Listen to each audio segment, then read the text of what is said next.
Hi viewers, welcome to our channel. ప్రస్తుతం మనతో పాటు భరద్వాజ్ గారు సీనియర్ జర్నలిస్ట్ ఉన్నారు. వాటితో ఒకసారి మాట్లాడదాం. సార్ నమస్కారం. సార్ నమస్తే.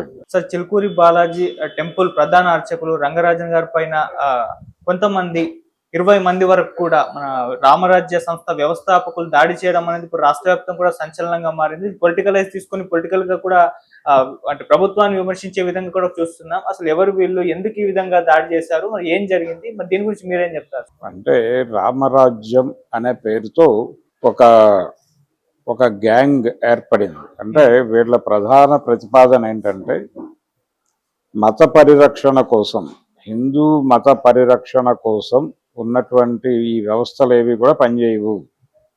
కాబట్టి మతానికి, మత పరిరక్షణ కోసం విడిగా ఒక సైన్యం కావాలా, ఆ సైన్యాన్ని నిర్మించాలి. ఆ సైన్యాన్ని నిర్మించే బాధ్యత ఆలయ పూజారులు తీసుకోవాలి. ఆలయాలు యుద్ధ శిక్షణ కేంద్రాలుగా మారాలి. క్షత్రియులని గుర్తించి ఇక్ష్వాకు వంశంతో సహా ఉన్నటువంటి క్షత్రియ వంశస్థులని గోత్రాల వారీగా గుర్తించి వారి నుంచి ఆర్మీలోకి రిక్రూట్మెంట్ చేసే బాధ్యత కూడా పూజారులే తీసుకోవాలి. ఈ దేశంలో ఆలయాలకు ఉన్నటువంటి భూములకి రక్షణ లేదు. దేవాలయ భూముల్ని అన్యాక్రాంతం అయిపోతున్నా కానీ ఎవరూ పట్టించుకోవడం లేదు. కోర్టులు కూడా ఈ విషయంలో సీరియస్గా వ్యవహరించడం లేదు. దుష్ట శిక్షణ, శిష్ట రక్షణ అనేటువంటి కార్యక్రమం కోర్టులు, పోలీసులు కూడా చేయటం లేదు. కాబట్టి కోర్టుల్ని, పోలీసుల్ని కంట్రోల్ చేయాల్సినటువంటి పరిస్థితి ఉంది. వాళ్ళకి చట్టపరమైనటువంటి రకరకాల వెసులుబాట్లు ఉన్నాయి. ఆ వెసులుబాట్లన్నిటినీ కంట్రోల్ చేయాలి. దీనికి సంబంధించి ఇమ్మీడియట్గా చట్టాల్లో మార్పులు చేసి లొసుగులు లేకుండా చట్టాలు చేయాల్సిన అవసరం ఉంది. పరాయి మతస్థులు వాళ్ళ మసీదుల్లోనూ చర్చిల్లోనూ కూడా హిందూ మతాన్ని ఎలా ఇబ్బంది పెట్టాలి, హిందూ మతం అమ్మాయిలను ఎలాగా చేయాలి, లేకపోతే హిందువులను ఎలా చంపేయాలి అని తర్ఫీదు చేస్తున్నారు. మరి వాళ్ళ నుంచి మన మతాన్ని, మన అమ్మాయిలని రక్షించుకోవటానికి మనం మన ఆలయాల్లో సాయుధ దళాలని శిక్షణ ఇవ్వటానికి ఏమిటి సమస్య అనేది ఆయన ప్రశ్నిస్తున్నాడు. ఇందులో భాగంగా ఆయన ప్రతి ఆలయాన్ని కలిసి, ఆ ఆలయ అర్చకుడిని కలిసి, అయ్యా మీ పేరేమిటి, మీ గోత్రం ఏమిటి, మీ ప్రవర చెప్పండి అని అడిగి వారి ప్రవర చెప్పించుకుని, చాలా అద్భుతంగా ఉందండి, మీరు మీ ప్రాంతంలో ఉన్నటువంటి హిందువులకు సంబంధించినటువంటి గోత్రనామాలు ఇవన్నీ విచారిస్తున్నారా? ఇందులో ఇప్పుడు రామాయణం జరగలేదు, లేకపోతే భాగవతం, భారతం ఇవన్నీ బూటకం అని మాట్లాడేస్తున్నారు చాలామంది. తప్పది. ఎందుకంటే ఆ గోత్రాలు, వశిష్ఠ గోత్రం కలిగిన వాళ్ళు ఉన్నారు. ఇప్పుడు ఇలా వాళ్ళున్నారు, వీళ్ళున్నారు, కాబట్టి అవన్నీ జరిగినాయని భావించాలి. ఇవి జరగలేదని చెప్పే వాళ్ళందరినీ కంట్రోల్ చేయడానికి వీళ్లతో ఒక దళాన్ని ఏర్పాటు చేయాలి. ఇలా ఇష్టం వచ్చినట్టుగా మాట్లాడుతున్నాడు ఆయన. ఈ మాట్లాడుతున్నటువంటి ప్రాసెస్ అంతా ఒక దగ్గర పెట్టి చూస్తే అతనికి ఈ దేశ చట్టాల మీద గౌరవం లేదు, ఈ దేశ రాజ్యాంగం మీద అంతకంటే గౌరవం లేదు. చాలా స్పష్టంగా అతను ప్రత్యామ్నాయ రాజ్యాంగాన్ని, ప్రత్యామ్నాయ వ్యవస్థని కోరుకుంటున్నాడు. దాన్ని సాధించటం సాయుధ పోరాటం ద్వారానే సాధ్యం అన్న పద్ధతిలో ఒక ప్రత్యామ్నాయ ఆర్మీని తయారు చేయాలనుకుంటున్నాడు. ఈ ఆర్మీ శిక్షణాలయాలుగా దేవాలయాలు ఉండాలని కోరుకుంటున్నాడు. అందుకోసం అర్చకులందరి మీద ప్రెజర్ తీసుకొస్తున్నాడు. ఈ దేవాలయ భూములన్నిటినీ పరిరక్షించి వాటిని కాపాడి వాటిని మత ఉద్ధరణ కోసమే వినియోగించాలి, ఇంకా దేనికి వినియోగించకూడదు అని కూడా ఆయన డిమాండ్. ఇలా ఆయన తప్పేముంది దీనిలో అనేది ఒక జనరల్ పాయింట్కి తీసుకొస్తున్నాడు. 2040 నాటికి భారతదేశంలో ఒక్క హిందువు మిగలడు, మొత్తం కూడా పరాయి మతస్థులు అయిపోతారు. కాబట్టి భారతదేశాన్ని కాపాడుకోవాల్సిన అవసరం ఉంది. రెండోది, ఈయన సిద్ధాంతం ప్రకారం ఈ సమస్త భూమండలాన్ని పరిపాలించేటువంటి హక్కు ఇక్ష్వాకులకి మాత్రమే ఉంది అని రాముడు రామాయణంలో చెప్పాడని ఈయన చెప్తున్నాడు. చెప్పి ఈ సమస్త భూమండలాన్ని అంటే టోటల్ గా గ్లోబ్ అంటే చాలా సందర్భాల్లో అఖండ భారత్ అంటూ ఉంటారు. ఈ అఖండ భారత్ అంటే గ్లోబే అయి ఉండొచ్చు. ఈ సమస్త భూమండలం కూడా హైందవీకరణ చెందాలి అనే ప్రోగ్రాం కూడా ఉంది. అంటే టోటల్ గా అన్ని మతాలని కంట్రోల్లోకి తీసుకొని, లేకపోతే వాళ్ళ అందరినీ దునుమాడి హిందూ మతాన్ని విశ్వవ్యాపితంగా నిలబెట్టడం అనేది ప్రోగ్రామ్ గా మేము రామరాజ్య సైన్యాన్ని ఏర్పాటు చేస్తాం. చాలా క్లియర్ గా చెప్తున్నాడు ఆయన. రామరాజ్య సైన్యాన్ని ఏర్పాటు చేస్తున్నాం, రామరాజ్యంలో పౌరసత్వం తీసుకోమంటున్నాడు. అది మామూలు పైత్యం కాదు. రామరాజ్యం అని భారతదేశంలోనే ఇంకొక ప్యారలల్ ప్రభుత్వం నడుస్తోంది. ఆ ప్యారలల్ ప్రభుత్వంలో సభ్యత్వం తీసుకోమని కాదు, పౌరసత్వం తీసుకోమని అడుగుతున్నాడు ఆయన. ఈ పౌరసత్వానికి ఏదో ఫీజు ఉంది, వాళ్ళకు ఒక పేజ్ ఉంది, రామరాజ్యం అనే పేజ్ ఉంది. ఆ పేజీలోకి వెళ్ళి మీరు పౌరసత్వం పొందటమే. ఇలా పొందటంతో పాటు మీరు ఆ ఆర్మీని పోషించటం మీ బాధ్యతగా తీసుకోవాలి. ప్రతి హిందువు తీసుకుని మీరు తినే అన్నంలో, ఇప్పుడు అదేదో కృష్ణ పాండవీయం సినిమాలో గాంధార రాజు పిల్లలందరినీ తీసుకొచ్చి దుర్యోధనుడు దానిలో పడేసి తన తల్లి గురించి వాళ్ళు నిజం దాచారు అనేటువంటి ఒక కారణం చేత వాళ్ళందరినీ తీసుకొచ్చి అక్కడ పడేస్తాడు. అందరికీ 100 మందికి కలిపి 100 మెతుకులు వేస్తాడు. ఆ 100 మెతుకులు అందరం ఒక్కొక్క మెతుకు తిని చచ్చిపోవడం ఎందుకు, అందరం కలిసి మన మెతుకులన్నీ కలిపి ఒకటికే పెట్టి ఆడిని బతికిద్దాం.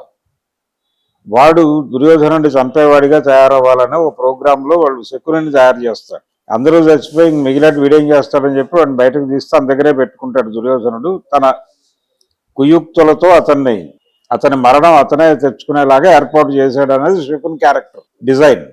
ఈ విధంగా ఇలాంటి సిద్ధాంతాలన్నీ చెప్తున్నాడు ఆయన. చెప్పి మీరు తిన్నా తినకపోయినా, ఇప్పుడు ఆ శకునిని బతికించడం కోసం వాళ్ళందరూ మెతుకులు త్యాగం చేసినట్టుగా మీరు తిన్నా తినకపోయినా మీ అన్నం, మీరు వండుకున్న అన్నంలో ఒక ముద్ద మీరు తిని మిగిలినవి ఆ సైన్యానికి పెట్టండి.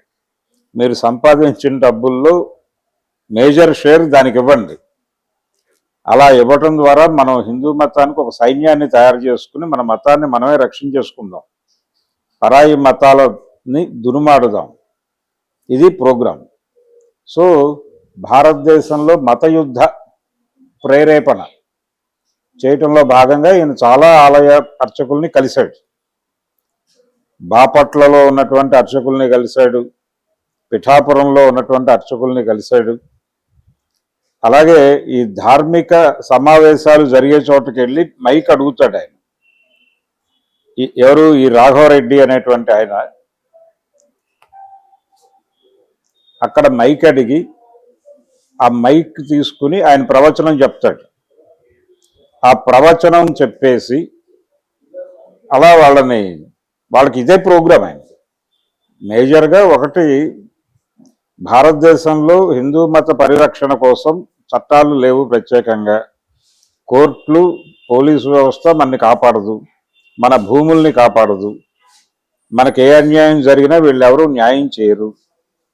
కాబట్టి మన న్యాయము, మన వ్యవస్థలు మనమే ఏర్పాటు చేసుకోవాలి, మన ప్రభుత్వం మనమే ఏర్పాటు చేసుకోవాలి. మన రాజ్యం రామరాజ్య స్థాపన కోసం మనం ప్రయత్నం మనమే చేయాలి. అందుకని మనందరం కూడా రామరాజ్యంలో పౌరసత్వం తీసుకోవాలి. ఇది ప్రోగ్రాం. ఇదే మాట్లాడతాడు ఎక్కడైనా. ఇది ఆయన గొడవ. ఈ గొడవలో భాగంగా ఆయన వీరిని కలిశాడు, రంగరాజన్ పరిస్థితి ఏమిటంటే, చిలుకూరు ఆలయానికి ఒక ప్రత్యేకత ఉంది. ఆ ప్రత్యేకత ఏంటంటే, దాదాపుగా ఎండోమెంట్ డిపార్ట్మెంట్ కిందకి దేవాలయ ఆస్తులు వెళ్ళటాన్ని వీళ్ళు వ్యతిరేకిస్తారు. ఎండోమెంట్ వాళ్ళు గుళ్ళోకి రాకుండా ఉండటం కోసం హుండీ బయట పారేసినటువంటి చరిత్ర ఉంది వారి. 30/87 అని ఒక యాక్ట్ ఉంది, ఎండోమెంట్ యాక్ట్. ఆ ఎండోమెంట్ యాక్ట్ మీద యుద్ధం ప్రకటించినటువంటి ఆలయం చిలుకూరు బాలాజీ ఆలయం. ఈ ఎండోమెంట్ యాక్ట్ తీసుకొచ్చినప్పుడు, ఆ ఎండోమెంట్ యాక్ట్ తీసుకొచ్చినటువంటి ముఖ్యమంత్రి ఎవరు? 87లో నందమూరి తారక రామారావు గారు. ఆయన అనువంశక అర్చకత్వాన్ని, మిరాసీదారుల్ని ఒక కలంపోటుతో రద్దు చేశాడు. అంటే ఆలయ అర్చకుడు కుమారుడే ఆలయ అర్చకుడు కావాలి అని ఉండేది, అనువంశక అర్చకత్వం అంటారు. దాన్ని తీసేసి వాళ్ళకు కూడా రిటైర్మెంట్ పెట్టాడు. ఈ 55-58 ఏళ్లకు మీరు రిటైర్ అయిపోయి ఇంటికి వెళ్ళిపోవటమే, వేరే వాళ్ళు అర్చకుడుగా వస్తారు. ఆ రిక్రూట్మెంట్ వ్యవహారాలన్నీ మేము చూసుకుంటాం. అలాగే దేవాలయ భూములన్నీ కూడా దేవాదాయ శాఖ కంట్రోల్లో ఉంటాయి. వాటిలో వచ్చినటువంటి ఆదాయంలో గుళ్ళని చూస్తూనే ప్రజలకి కూడా సంక్షేమం అందించడానికి ఈ నిధులు వాడతాం. ఇలాంటి నిర్ణయాలన్నీ చేశాడు ఆయన. ఏది ఆ 30/87 యాక్ట్లో. ఓకే.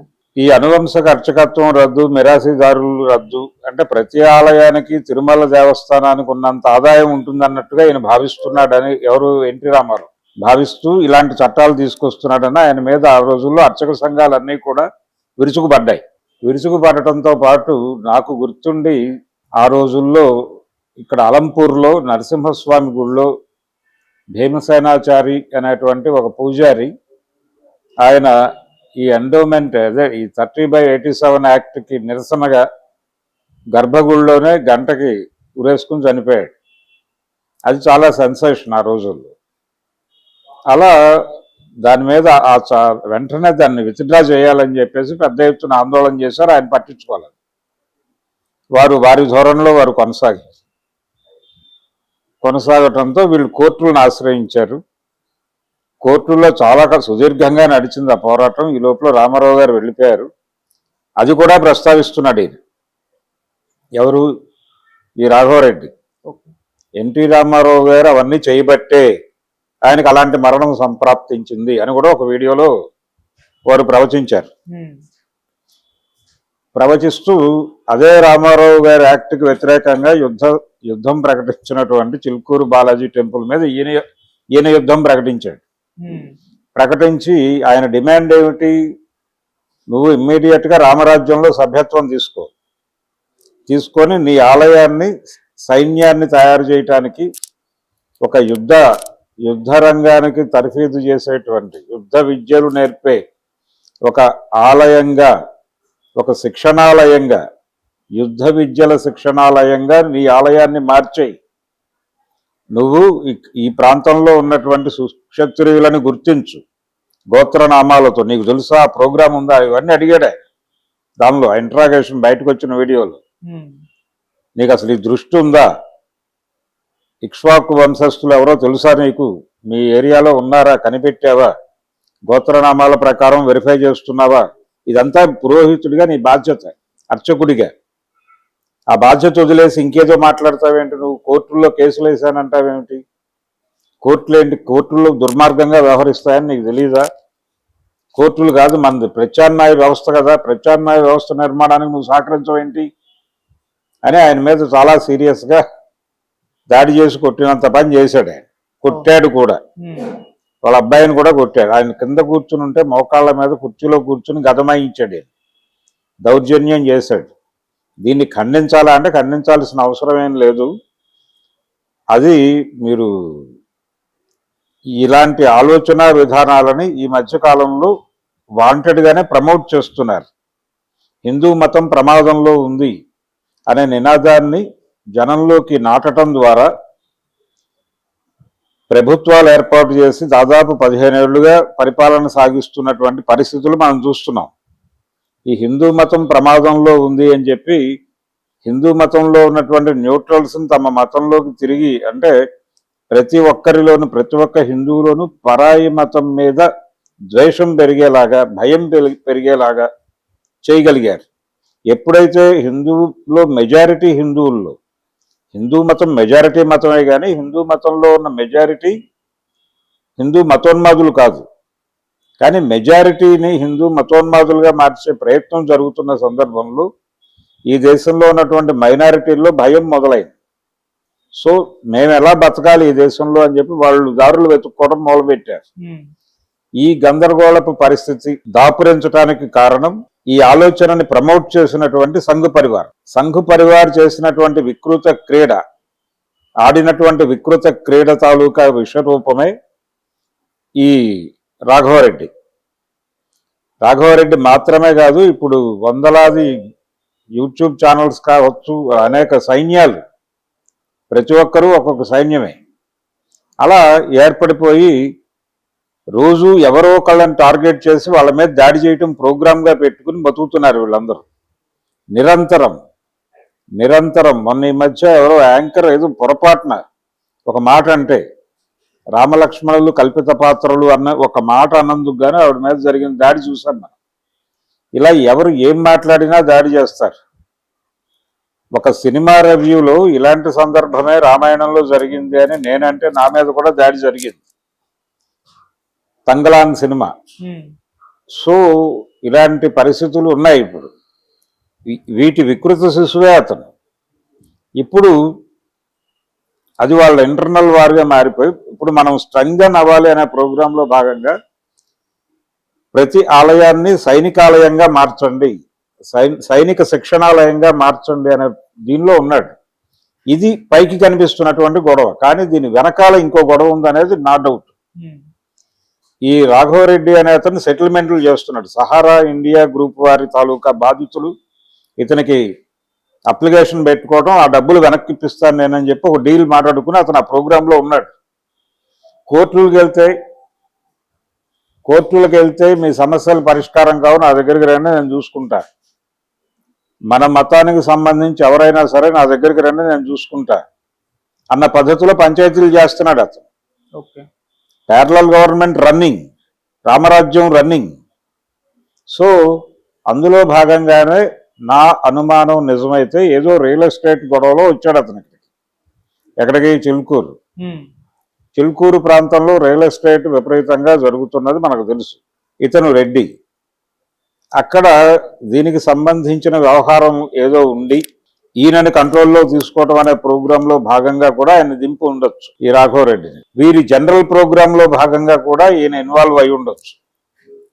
దీనిలో ఈ ఆలయ భూములన్నిటినీ ఒక చోటకి కన్సాలిడేట్ చేయటం అనే ప్రోగ్రాం ఉంది వీళ్ళకి. దానిని దేనికోసం వాడతారు అనేది వేరే గొడవ. ఈ క్రమంలో అనేక విషయాలు తవ్వుతున్నారు. పరాయి మతస్థులు మన దేశాన్ని దోచుకుంటున్నారని చెప్తున్నాడు ఆయన వీడియోల్లో. అక్కడ శిక్షణ ఇస్తున్నారు వాళ్ళ ప్రార్థనా మందిరాల్లో, వాళ్ళు వాంటెడ్గా జనాలకి తర్ఫీదు ఇస్తున్నారు, మనం ఇవ్వటం లేదని చెప్తున్నాడు. ఇది కన్విన్సింగ్ గానే ఉంటుంది చాలా మందికి. ఆయన మాట్లాడిన అర్చకులు కూడా కన్విన్స్ అయిపోతున్నారు. ఆ వీడియోలు కూడా ఉన్నాయి అతని పేజీలో. నిజమే, ఇలాంటి ఒక సైన్యం ఉండాలని ఒక ఆయన మాట్లాడటం విన్నా నేను స్వయంగా. అది పరిస్థితి. సో చాలా ప్రమాదకరమైనటువంటి ఒక హిందూ ఉగ్రవాద సంస్థని ఆయన రూట్ చేస్తున్నాడు, ప్లాంట్ చేస్తున్నాడు. ఈ ప్లాంట్ చేయటానికి ఆయనకు చాలా పెద్దల ఆశీస్సులు ఉండాలి. ఈ రోజున ఏదో ఖండిస్తున్నట్టు మాట్లాడుతున్నాడు. సీరియస్గా ఇప్పటి వరకు భారతీయ జనతా పార్టీ కానీ మరొకళ్ళు, అంటే సంఘ పరివారం నుంచి ఒకళ్ళు ఇద్దరు స్పందించారు అలా కాదు అని. కానీ ఇది ఇలా జరుగుతుంది, దీన్ని మనం ఏదో ఖండించాలని వాళ్ళు అనుకోవడం లేదు. అరెస్ట్ అయ్యాడు, ప్రస్తుతం ఆయన జైలుకి వెళ్ళాడు. హైదరాబాద్లోనే చెంచల్గూడకు పంపించినట్టున్నారు. 14 రోజుల రిమాండ్ విధించారు. ఇది పరిస్థితి. సో చాలా ప్రమాదం జరగబోతోంది. ఈ దేశంలో మైనారిటీలను టార్గెట్ చేస్తున్నాడు. మైనారిటీలను టార్గెట్ చేయటము, వాళ్ళని సరెండర్ చేసుకోవటము ఈ ప్రోగ్రాం. అంటే అసలు గ్లోబే, అఖండ భారత్ అంటే గ్లోబే అని చెప్తున్నాడు ఆయన స్పష్టంగా. ఇక్ష్వాకులు పరిపాలించాలి. ఇప్పుడు అతని పరిస్థితి ఏంటి? ఇప్పుడు అమెరికా ప్రెసిడెంట్ ట్రంప్ గారి పరిస్థితి ఏంటి? వారు భారతీయులను ఇక్కడికి పంపించడం, అసలు ఆయనే సరెండర్ అవ్వాలి కదా, ఆయనకే బేడీలేసి ఇక్కడికి తీసుకురావాలి కదా అనే మూడ్లో ఉన్నాడు ఆయన. ఈ గ్లోబ్ మొత్తం కూడా హిందూ మతం వర్ధిల్లాలి, హిందూ సింహం మేలుకొంది, ప్రపంచం మొత్తాన్ని తన కంట్రోల్లో తీసుకోబోతోంది అని బెదిరిస్తున్నాడు ఆయన. అయితే ఇదంతా ఎందుకు చేస్తున్నాడు అనేది మాత్రం దాని వెనకాల ఆర్థిక ప్రయోజనాలు ఖచ్చితంగా ఉన్నాయి. ఆస్తుల యుద్ధాలు ఉన్నాయి. ఎవరు ప్రేరణతోనే వచ్చాడు అతనికి. ఆ దాడి వెనకాల ఉన్నటువంటి విషయాలు ఏంటనేది పరిశీలించాల్సిన అవసరం ఉంది. కానీ ఆయన మాట్లాడటానికి సిద్ధంగా లేడు. ఎవరు? దాడికి గురైనటువంటి వ్యక్తి రంగరాజన్ పోలీస్ కంప్లైంట్ ఇచ్చాడు తప్ప ఏం జరిగింది అని బయటకు వచ్చి చెప్పడానికి సిద్ధంగా లేడే. దీని వెనకాల ఆర్థిక ప్రయోజనములు కలవు. ఆయన ఓపెన్గా ఈయన్ని డబ్బులు అడిగాడు, అది కారణం కావచ్చు. నువ్వు డబ్బులు పోగేసి ఇవ్వాలి రామరాజ్యానికి అని కూడా అడిగి ఉండొచ్చు. ఈ ఏరియాలో సెటిల్మెంట్లు చేస్తాను, క్లయింట్లని ఇవ్వు అని అడిగి ఉండొచ్చు. దానికి ఆయన తిరస్కరించి ఉండొచ్చు, అందుకని కొట్టుండొచ్చు. నువ్వు ఏజెంట్గా వ్యవహరించు హైదరాబాద్ ఏరియాలో, లేకపోతే తెలంగాణకు బాధ్యత తీసుకు. పౌరసత్వాలు ఇస్తున్నాడు ఆయన, పౌరసత్వాలు, సిటిజన్షిప్లు ఇస్తున్నాడు రామరాజ్యంలో. ఏది? విజయవాడ, హైదరాబాదు, కరీంనగర్, అనంతపురం, ఇవన్నీ రామరాజ్యంలో ఉన్న ఊళ్ళే. మీరేదో భారతదేశంలో ఉన్నాయని అనుకుంటున్నారు అమాయకంగా. ఢిల్లీ కూడా రామరాజ్యంలో ఉంది. ఆ విషయం మోడీకి తెలుసో తెలీదో మనకు తెలియదు. మోడీ పౌరసత్వం తీసుకున్నాడో లేదో తెలియదు. రామరాజ్యంలో తీసుకోవాలి. మోడీ కూడా ఇతని కంట్రోల్లోకి రావాల్సినటువంటి అవసరం ఉందని చెప్తున్నాడే. అంటే ఆ మధ్య కాలంలో ఆయన అంటే ఒక చట్ట సవరణ చేసే ప్రయత్నం చేశారు మోడీ గారు. దాన్ని సుప్రీంకోర్టు న్యాయమూర్తులు అడ్డుకున్నారు. అదేమిటి? న్యాయమూర్తులను కూడా విచారించే హక్కు ఉండాలి అనేది ఏదో దానికి సంబంధించిన ఒక ప్రతిపాదన చేశారు. దాన్ని వద్దన్నారు, ఆగింది. ఇప్పుడు ఇతను అదే కోరుతున్నాడు. న్యాయమూర్తులు, పోలీసు వ్యవస్థ వీళ్ళందరూ కూడా దుష్ట శిక్షణ, శిష్ట రక్షణ మానేసి శిష్ట శిక్షణ, దుష్ట రక్షణ చేస్తున్నారు. కాబట్టి ఆ వ్యవస్థల్ని కంట్రోల్, అతని ప్రోమోలో కూడా పోలీసులు కోర్టులే టార్గెట్, పోలీసులు కోర్టులు టార్గెట్గా రాజ్యాంగం మీద దాడి, ఇది ప్రోగ్రామ్. సో రామరాజ్యంలో ప్రతి ఒక్కళ్ళు పౌరసత్వం తీసుకోవాలని చాలా చెలరేగి మాట్లాడుతున్నాడు ఆయన. ఈ రామరాజ్యంలో పౌరసత్వం తీసుకొని దాని ఏజెంట్గా వ్యవహరించి పాలకుడిగా అని చెప్తున్నాడు ఆయన. తెలంగాణ పాలకుడిగా వ్యవహరించడానికి రంగరాజన్ గారు సహకరించకపోవడం వలన ఈ దాడి జరిగి ఉండొచ్చు. లేదు, ఈయనకు ఆల్రెడీ తెలంగాణలో ఎవరో హోప్ కలిగించి ఇదిగో ఈ డిస్ప్యూట్ ఉంది ఈ ఆలయంతో అని చెప్పి ఆ పని మీద దిగి అందులో భాగంగానే ఇందులోకి ఇరికించి కూడా కొట్టి ఉండొచ్చు. ఇలా 100 కోణాలు ఉన్నాయి దానిలో. అంటే అతని చరిత్ర చదివితే, చరిత్ర చూస్తే చాలా ప్రమాదకరమైన వ్యవహారం జరుగుతోంది. ఆయన రంగరాజన్ మీద దాడి చేశాడు, దాన్ని పట్టించుకోవాలని నేను అంటం లేదు. కానీ ఇది చాలా, ఈ ధోరణి ప్రమాదకరం. ఈ ధోరణి మీద సమాజం అప్రమత్తంగా ఉండాల్సిన అవసరం ఉంది. సమాజం ఇలాంటి వాళ్ళ పట్ల అప్రమత్తంగా ఉండాల్సిన అవసరం ఉంది. ఇప్పుడు యూట్యూబ్లో ఒక వీడియో చేస్తే వెంటనే ఫోన్లు వస్తాయి. ఫోన్లు వచ్చి మీరు ఆ వీడియో డిలీట్ చేస్తారా చేయరా, లేకపోతే ఏం జరుగుతుందో మీకు తెలుసా. ఇప్పుడు ఆయన బెదిరించాడు. అతను ఎవరిని బెదిరించాడు? రేపు ఉగాది లోపు నువ్వు ఏ విషయం చెప్పకపోతే ఆ తర్వాత ఎవరు రావాలో వారు వస్తారు, ఏం చేయాలో అది చేస్తారు, అప్పుడు ఆపడానికి ఎవరికీ సాధ్యం కాదని చెప్పాడు వార్నింగ్. ఎవరు? ఈ రాఘవరెడ్డి. అదే వార్నింగ్ ఇస్తున్నారు వాళ్ళు ఫోన్లలో. ఎవరైనా హిందూ మతం మీద కానీ లేదు వాళ్ళ సంస్థల మీద కానీ వాళ్ళు చేసే అరాచకాల మీద కానీ, ఇప్పుడు మొన్న ఏమమ్మాలో కూడా వాళ్ళే చెప్తున్నారు బుక్ షాపుల్లో. ఇప్పుడు రాఘవరెడ్డి మీద మాట్లాడుతున్నారు అందరూ. అబ్బాయి అతను మా ఎలిమెంట్ కాదని మాట్లాడే ప్రయత్నం చేస్తున్నారు ఈ హిందూ దుకాణాలన్నీ. మొన్న బుక్ ఎగ్జిబిషన్లో వీక్షణం స్టాల్ మీద దాడి జరిగింది కదా. దాడి అంటే వాళ్ళు వచ్చి వాగ్వాదానికి దిగారు. ఇవెందుకు అమ్ముతున్నావు అన్నారు. ఇవెందుకు అమ్ముతున్నావు అని అడిగే లెవెల్కి వెళ్ళారంటే, విశాలాంధ్ర మీద దాడి జరిగింది మన తిరుపతిలో. విశాలాంధ్ర వాళ్ళ షాప్లోకి వెళ్ళి పుస్తకాలు ఎందుకు అమ్ముతున్నావు అని ఘర్షణ పడి దాడి చేశారు. వాళ్ళని కూడా డిజోన్ చేసుకుంటుందా సంఘ్ పరివార్? అంటే వాళ్ళు ఒక ఉగ్రవాద మూకని పోషిస్తున్నారు. అందులో భాగంగా ఇది ఒక దళ నిర్మాణంలోకి వచ్చారు. మేము సాయుధంగా ఉంటామని చెప్తున్నారు, ఆయుధాలు పట్టుకుంటామంటున్నారు, ఆయుధాలు పట్టుకుని దాడులు చేస్తామంటున్నారు, దునుమారుతామని చెప్తున్నారు. సో వాళ్ళు ఈ లెవెల్కి వెళ్ళిపోయారు.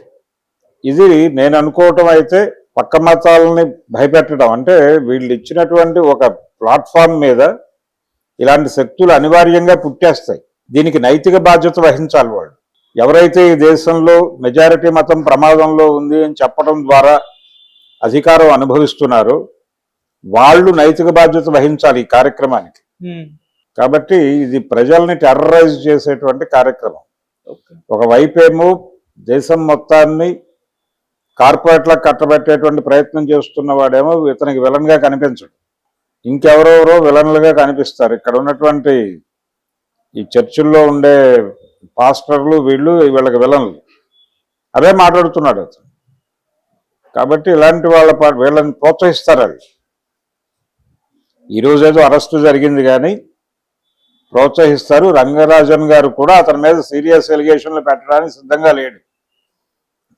దాడి వరకే దాన్ని కన్ఫైన్ చేసి ఏదో పద్ధతిలో అతన్ని బయటికి వచ్చేస్తాడు. అతను ఒక అండర్స్టాండింగ్ ఏదో వస్తారు ఆ ఇష్యూకి సంబంధించి. ఆయన మీడియా ముందుకు రావట్లేదు రంగరాజన్. ఇప్పుడు కాదులేండి తర్వాత మాట్లాడదాం అని చెప్తున్నాడు ఎవరు అడిగినా. అంటే అది ఇంటర్నల్ వ్యవహారంగా చేసేటువంటి ప్రయత్నం ఏదో చేస్తున్నారు. కాబట్టి సమాజం హిందూ మతంలో పెరుగుతున్నటువంటి ఈ ఉగ్రవాదపు లక్షణాల పట్ల అప్రమత్తంగా వ్యవహరించాల్సినటువంటి అవసరం ఉంది. రామరాజ్యం అనేది చాలా ప్రమాదకరం అనే విషయం మనకి ఇప్పుడు అర్థం చేయించాడు ఆయన. కాబట్టి రామరాజ్యం అనే దారుణమైనటువంటి ప్రపంచం నుంచి